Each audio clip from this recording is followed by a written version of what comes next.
आता जी दृश्य तुम्ही पाहणार आहात ती तुम्हाला विचलित करू शकतात। पुण्यातील गँगवॉरच्या घटना ताज्या असतानाच एका तरुणाचा प्रेमविवाह केल्याच्या कारणावरून खून करण्यात आल्याची घटना घडली। सचिन प्रल्हाद शिंदे या 27 वर्षाच्या तरुणाचा त्याच्या मिहुण्यानंच खून केलाय।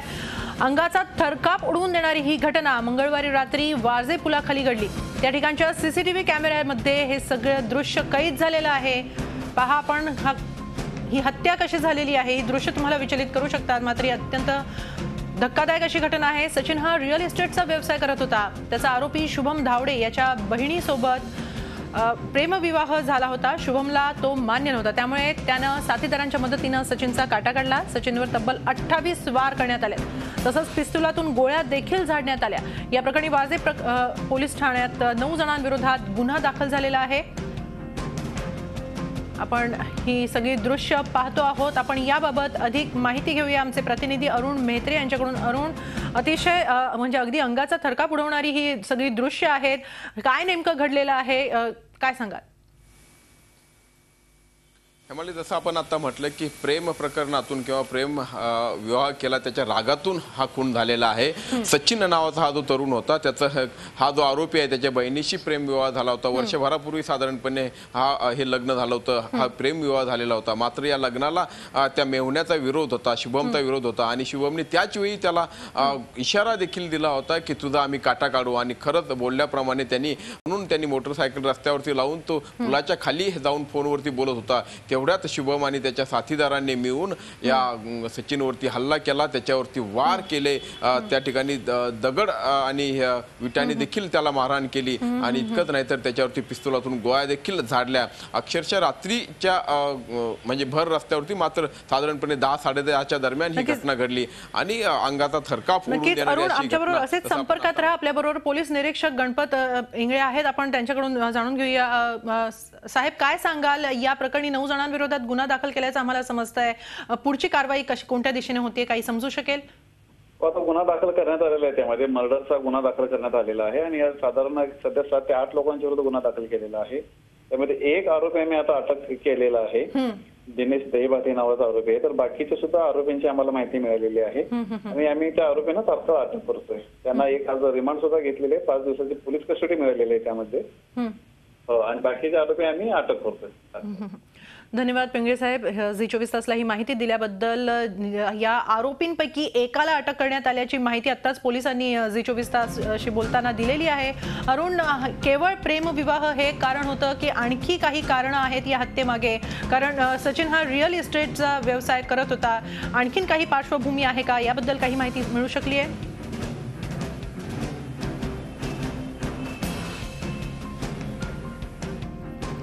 वारजे पुलाखाली ही घटना घडलेली आहे। सचिन शिंदे नावाच्या एका व्यक्तीला सुमारे काही जणांच्या जमावानं फार क्रूरतेनं मारलेलं आहे। 28 वार त्याच्यावर करण्यात आलेले आहेत, पिस्तुलातून गोळ्याही झाडण्यात आलेल्या आहेत। तसंच आमच्या प्रतिनिधींनी दिलेल्या माहितीनुसार त्याच्या डोक्यावर दगड विटांनीही मारहाण करण्यात आलेली आहे।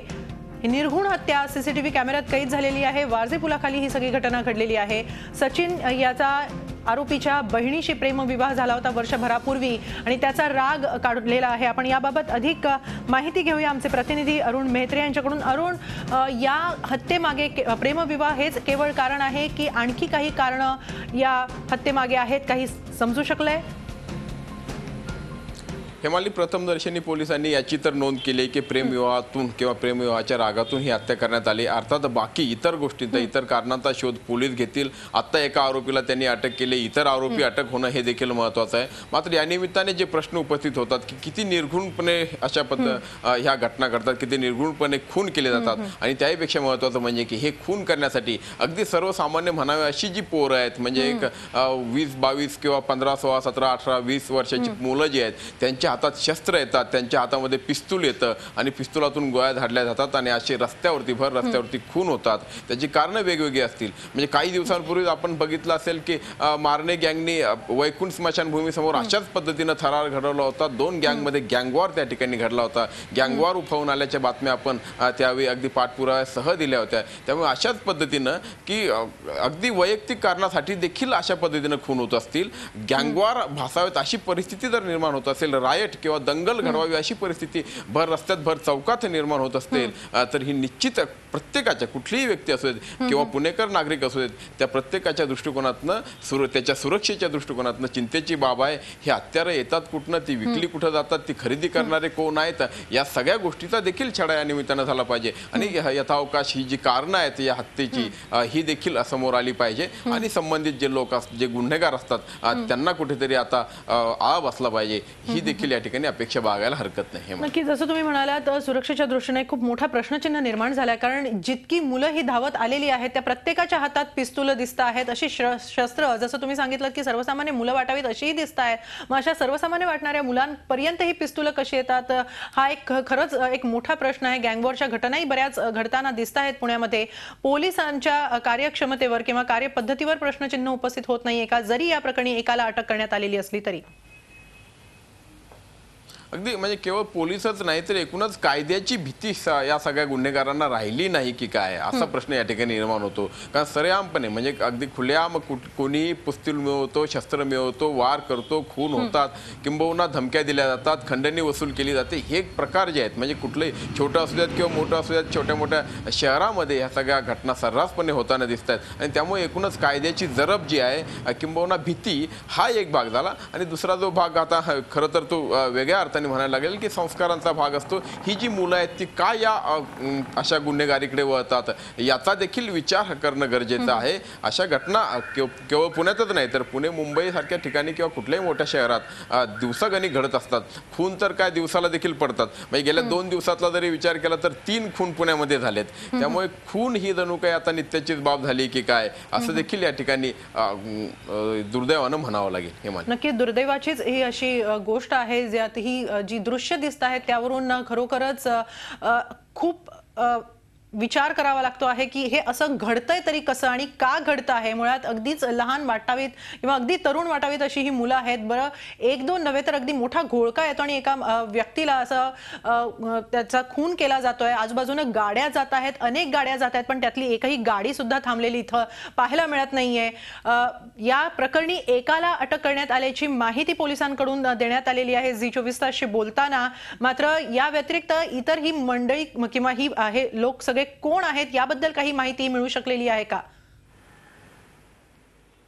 यामध्ये प्रमुख आरोपी जो शुभम धावडे म्हणजे या ज्याचा मृत्यू झाला, ज्याचा खून करण्यात आला त्याचा तो मेवनाच आहे, तो मुख्य आरोपी आहे. आणि त्याची इतर साथीदार आहेत. अशा 9 जणांच्या विरोधात गुन्हा दाखल आहे. आणि त्यापैकी दिनेश दैवाते हा एक आरोपी पोलिसांनी ओळखला आणि त्याला अटक केली. अर्थात त्याच्याकडे चौकशी केल्यानंतर इतरांचे जे धागेदोरे आहेत ते देखील गवसू शकतील, ते देखील सापडू शकतील. मात्र आजच्या क्षणी या क्षणी ते सगळे फरार आहेत.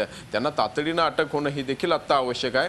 अर्थात पोलीस यंत्रणा त्यांच्या बाजूने कामाला लागली असेलच. अरुण, अतिशय खेदानं म्हणावं असं वाटतं एकीकडे आपण अभिमानानं म्हणतो की पुणे ही सांस्कृतिक राजधानी आहे महाराष्ट्राची. मात्र या सांस्कृतिक राजधानीत असा एक जमाव, तोही तरुणांचा जमाव येतो आणि एका व्यक्तीला ठार मारतो आणि अगदी मरेपर्यंत जो मेलाच पाहिजे अशा पद्धतीनं मारलं जात आहे. अरुण, आम्ही तुमच्याकडे येतोच आहोत. मात्र आपल्याबरोबर आहेत सामाजिक कार्यकर्ते कुमार सप्तर्षी आहेत आपल्याबरोबर. सर, आता आम्ही आमच्या प्रतिनिधींशी बोलत होतो. ही सगळी घटना जी आहे ती तुम्हाला पुन्हा एकदा सांगते, वारजे पुलाखाली एका व्यक्तीला 7-8 तरुणांच्या जमावानं मारलेलं आहे. जे काही हत्यार असेल हातात, पिस्तूल आहेत त्यांच्या हातात, चाकू आहे, धारदार शस्त्र आहेत, दगडविटा, अशा सगळ्याच प्रकारे त्या व्यक्तीला ठार करण्यात आलेलं आहे. एकाला अटक जरी झालेली असली तरी सुद्धा एक प्रश्न इथं उपस्थित होतोय की पुण्यासारख्या सांस्कृतिक राजधानीत तरुणांची मानसिकता बदलत चाललेली आहे का? त्यांच्या हातात इतक्या सहजतेनं शस्त्र येत आहेत आणि त्याचा वापर ते असा सहजतेनं करत आहेत. त्यांची मानसिकता नेमकं त्यांच्या मानसिकतेला झालंय तरी काय? असं आहे की एकूणच देशातलं वातावरण हिंसेला प्रवृत्त करणार आहे.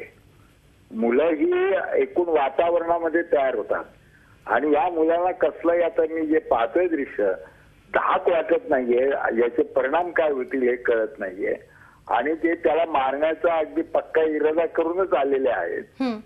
आणि ही संकल्प हिंसा आहे, म्हणजे कॉन्स्पिरसी आहे, समजून उमजून ठरवून प्लॅनिंग करून केलेली आहे.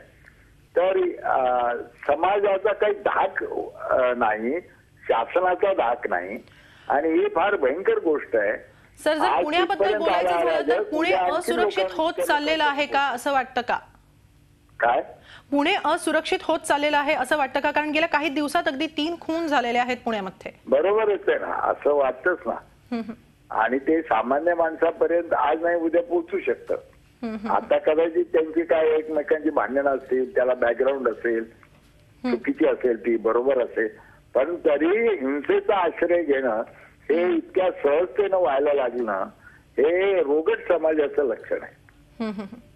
नक्कीच रोगट समाजाचं हे लक्षण दिसून येत आहे. धन्यवाद सप्तर्षी सर, झी 24 तासशी बोलल्याबद्दल. आणि अरुण, तुम्हाला देखील धन्यवाद ही सगळी माहिती दिल्याबद्दल.